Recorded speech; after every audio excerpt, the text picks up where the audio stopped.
ጤና ይስጥልኝ የተወደዳችሁና የተከበራችሁ የሐቅና ሳቅ ሚዲያ ተከታታዮች፣ ሰላምታችን በያላችሁበት ይድረስ። አዳዲስና ወቅታዊ መረጃዎችን የያዘው ወሳኝ መረጃ አሁን ጀመረ። አብራችሁን እንድትቆዩ እየጋበዝኩ ርዕሶቹን አስቀድማለሁ።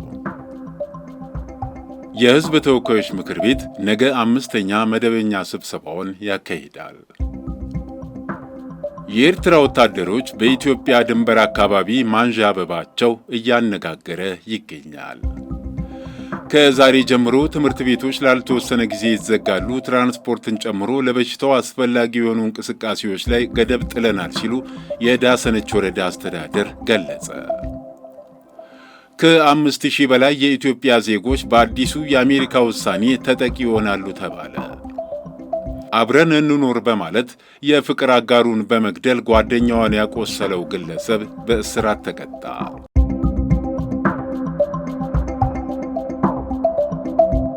የሕዝብ ተወካዮች ምክር ቤት ነገ 5ኛ መደበኛ ስብሰባውን ያካሂዳል ተባለ። 6ኛው የኢፌዴሪ የሕዝብ ተወካዮች ምክር ቤት ነገ 5ኛ መደበኛ ስብሰባውን ያካሂዳል።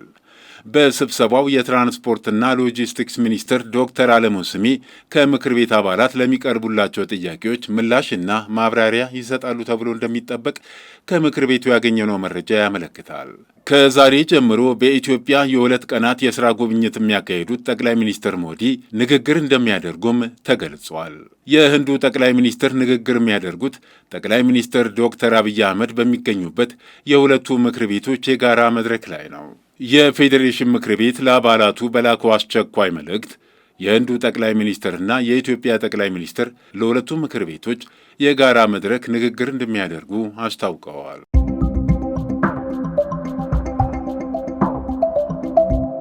ኤርትራ በኢትዮጵያ ግዛት ውስጥ ወታደሮቿን እያንቀሳቀሰች መሆኑን የአልጀርሱን ስምምነትም የሚጥስ መሆኑን አንድ የሕግ ባለሙያ አመላከቱ። የሕግ ባለሙያ ወይዘሮ ብሌን ማሞ ባወጡት አዲስ የጥናት ጽሑፍ ኤርትራ እንደ አውሮፓውያኑ አቆጣጠር በ2000 ዓ.ም ራሷ የፈጸመችውን የአልጀርስ ስምምነት መሠረታዊ መርሆች በመጣስ በኢትዮጵያ ሉዓላዊ ግዛቶች ውስጥ የምታደርገውን ወታደራዊ እንቅስቃሴ ስምምነቱን እንደ ሕጋዊ መከላከያ እንዳትጠቀመው እንደሚያደርጋት በጽሑፉ ላይ አብራርተዋል። የኢትዮጵያና የኤርትራን ጦርነት ለማስቆም የተፈጸመው የአልጀርሱ ስምምነትን ተከትሎ የተቋሙን የድንበር ኮሚሽን ውሳኔ ዛላምበሳንና ሌሎችም አካባቢዎች ለኢትዮጵያ የወሰነ ቢሆንም የድንበር ምልክት ተከላ ሙሉ በሙሉ አለመጠናቀቁ ክፍተት ፈጥሮ ቆይቷልም ብለዋል። ጽሑፉ እንደሚያስረዳው ከ2018 የሰላም ተስፋ በኋላና በተለይም ከ2020 እስከ 2022 የትግራይን ግጭት ተከትሎ የኤርትራ ጦር በዓለም አቀፍ ሕግ የኢትዮጵያ ግዛት ተብለው ከሚታወቁት ጎለመከዶ፣ አዲኳላና ዛላምበሳ ወታደሮቹን የኤርትራ መንግሥት ማውጣት አልቻለም ብለዋል ጸሐፊዋ። የሕግ ባለሙያ እንደሚገልጹት ከሆነ ይህንን ሁኔታ በሕግ መነጽር ሲተነትኑ ባነሷቸው ነጥቦች መሠረት የስምምነት ጥሰት ተከናውኗል በማለት ገልጸዋል። ይህን ሲያስረዱም በቪየና የውል ሕግ ስምምነት አንቀጽ 60ና አንቀጽ 3 ቢ መሠረት አንድ ወገን የስምምነቱን ዋና ዓላማና መንፈስ የሚቃረን ድርጊት ሲፈጽም መሠረታዊ ጥሰት ይባላል ብለዋል። የኤርትራ ጦር በኢትዮጵያ መሬት ላይ መቆየቱ የአልጀርሱን ስምምነት ዋና ዓላማ የግዛት ሉዓላዊነትን ማስከበርና ሰላም ማስፈን የሚጣረስ በማለት ገልጸውታል። ሌላው የሕግ ባለሙያ ያነሱት ነጥብ ደግሞ ኤርትራ ስምምነቱን በተግባር እየጣሰችና የኢትዮጵያን ግዛት ወረራ እያደረሰችበት እንደሆነም ገልጸዋል። በሌላ በኩል ደግሞ ኢትዮጵያ የአልጀርሱን ስምምነት እንድታከብር ራሷ ኤርትራ መልሳ መጠየቅ ምንም አይነት የሞራልም ሆነ የሕግ መሠረት የላትም ብለዋል።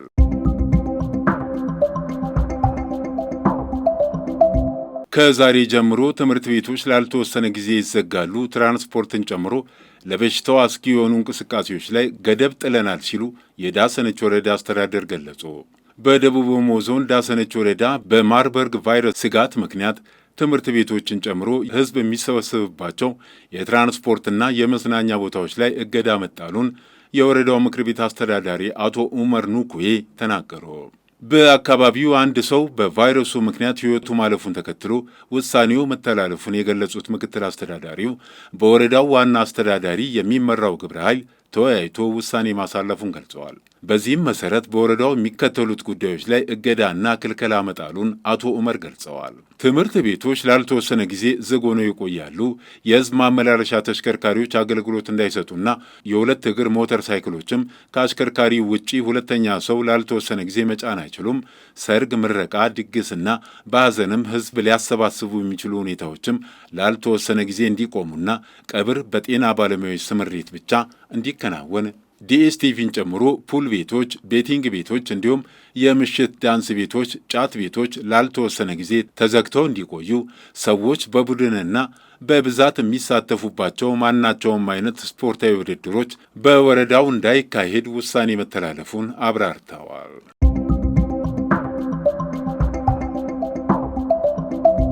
ከ5000 በላይ የኢትዮጵያ ዜጎች በአዲሱ የአሜሪካ ውሳኔ ተጠቂ ይሆናሉ ተባለ። አሜሪካ ከሰሞኑ ለኢትዮጵያውያን ዜጎች ትሰጥ የነበረውን ጊዜያዊ የሕግ ከለላ ማቋረጧን ተከትሎ 5000 ኢትዮጵያውያን የውሳኔው ተጠቂዎች እንደሚሆኑ ታውቀዋል። ቀደም ሲል 5001 ኢትዮጵያውያን በቀድሞ ፕሬዝዳንት ጆ ባይደን ዘመን የሕግ ከለላ ተሰጥቷቸው እንደነበርና 263 የሚሆኑት ተጨማሪ ዜጎች አመልክተው በመጠባበቅ ላይ እንደነበሩ ተገልጿል። አሜሪካ በፈረንጆቹ ታህሳስ 12 2022 ዓ.ም በኢትዮጵያ የነበረውን ግጭት ተከትሎ ለኢትዮጵያ ዜጎች ጊዜያዊ የሕግ ከለላ መስጠት መጀመሯ የሚታወስ ሲሆን በሚያዝያ 2024 ደግሞ ተራዝሞ እንደነበር ይታወቃል። ይሁን እንጂ ስደተኛ ጠል ነው የሚባለው የትራምፕ አስተዳደር ከሰሞኑ ይፋ ባደረገው ውሳኔ ለእነዚህ ኢትዮጵያውያን የተሰጠውን ከለላ አንስተዋል።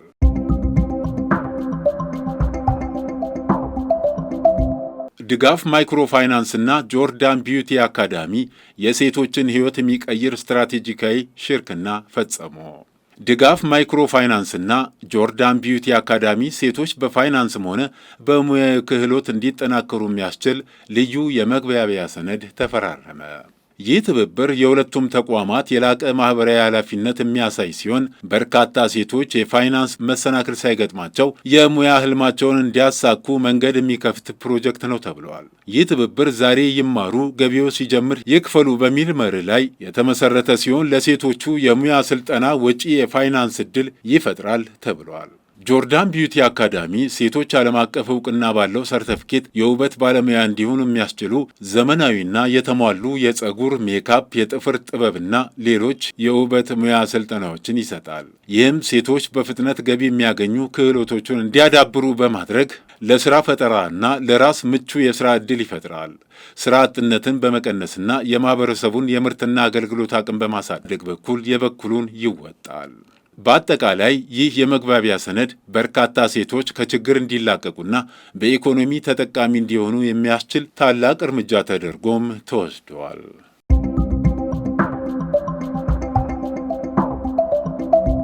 አብረን እንኑር በማለት የፍቅር አጋሩን በመግደል ጓደኛዋን ያቆሰለው ግለሰብ በእስራት ተቀጣ። እንደ ምዕራብ ሐረርጌ ዞን ጭሮ ከተማ አስተዳደር ፖሊስ መምሪያ የወንጀል ምርመራ ክፍል ኃላፊ ኢንስፔክተር መሐመድ ሰይድ ገለጻ ደብሩ ድሪባ የተባለው የ57 ዓመት ግለሰብ ነዋሪነቱ በጭሮ ከተማ ቡርቃ ጭሮ ቀበሌ ሲሆን በአንድ ድርጅት ውስጥ በጥበቃ ሥራ ተቀጥሮ ይሠራል። ደብሩ ከዚህ ቀደም ካለች ባለቤቱ ጋር 3 ልጆች አፍርቶ የተፋታ ሲሆን በአሁኑ ጊዜ ደግሞ ብዙነሽ ሲሳይ ከተባለች የ35 ዓመት ሴት ጋር የፍቅር ግንኙነት ለመጀመር ፍላጎት አሳይቷል። ብዙነሽ ሲሳይም ቀደም ሲል ከነበራት ትዳር አንድ ልጅ የነበራት ሲሆን በተመሳሳይ መንገድ ትዳሯን የፈታች እንደነበር ኢንስፔክተር መሐመድ ይናገራሉ። ብዙነሽ 2 በስም ተመሳሳይ የሆኑ አዜብ ስዩምና አዜብ ፍቅሬ ከተባሉ በዕድሜ እኩያ ከሆኑ ወጣቶች ጋር ትውውቅ ጀምራ እየኖረች እያለ አቶ ደብሩ አብረን እንኖር የሚል ጥያቄ ያቀርብላታል። ብዙነሽም የደብሩን ጥያቄ ከመቀበሏ በፊት ለሁለቱ ጓደኞቿ ሐሳቧን አቅርባ ከተነጋገሩበት በኋላ ጓደኞቿ ብቻሽን ከምትሆኚ አብራችሁ ብትሆኑ መልካም ነው በማለት ደብሩና ብዙነሽ በአንድ ጎጆ መኖር ይጀምራሉ። ይሁን እንጂ ብዙነሽ እንዳሰበችው ከደብሩ ጋር ያላት ትዳር የተመቻቸ ባለመሆኑ ትታ ከቤቱ ትወጣለች። በዚህ ጊዜ ደብሩ ሁለቱን አዜቦች አስታርቁኝ ብሎ ሽማግሌ ይልካል። የብዙነሽ ጓደኞች ለማስታረቅ ሙከራ ቢያደርጉም ብዙነሽ በገጠማት የጤና እክል ትታመማለች። ደብሩ ግን ታማ አይደለም አውቃ ነው በሚል ነሐሴ 12 2017 ዓ.ም ከቀኑ 10 ሰዓት ተኩል ላይ ለድርጅቱ ጥበቃ የተሰጠውን የጦር መሳሪያ በመያዝ ታማ የተኛችውን ብዙነሽ ሲሳይ በአንድ ጥይት መትቶ ሕይወቷ እንዲያልፍ ያደርጋል። በመቀጠልም በተመሳሳይ ቀንና ሰዓት አዜብ ስዩሜ የተባለችውን የብዙነሽ ጓደኛ የምትሰራበት ቦታ ላይ ተኩሶ ጉዳት ያደርስባትና ከስፍራው ይሰወራል። በዚህ አላበቃም። ሦስተኛዋ አዜብ ፍቅሬ የተባለችው የሚስቱ ጓደኛ ለጥበቃ በተሰጠው መሳሪያ ተኩሶ ለመምታት ሲል የጦር መሳሪያው ይነክሳል።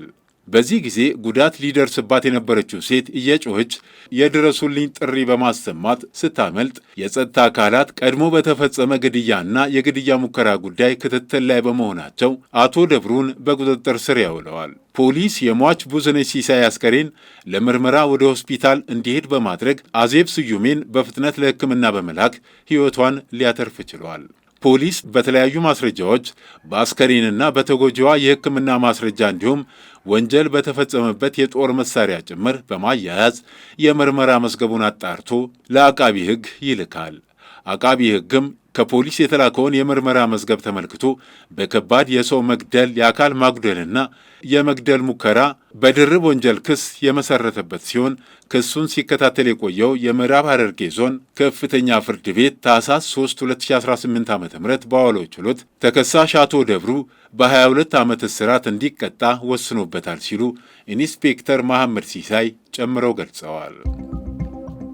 የተከበራችሁ የሐቅና ሳቅ ሚዲያ ተከታታዮች ለዕለቱ ያዘጋጀናቸው ዋና ዋና መረጃዎች እነዚህን ይመስሉ ነበር። መልካም ጊዜ። መነሻችንም መድረሻችንም ኢትዮጵያ።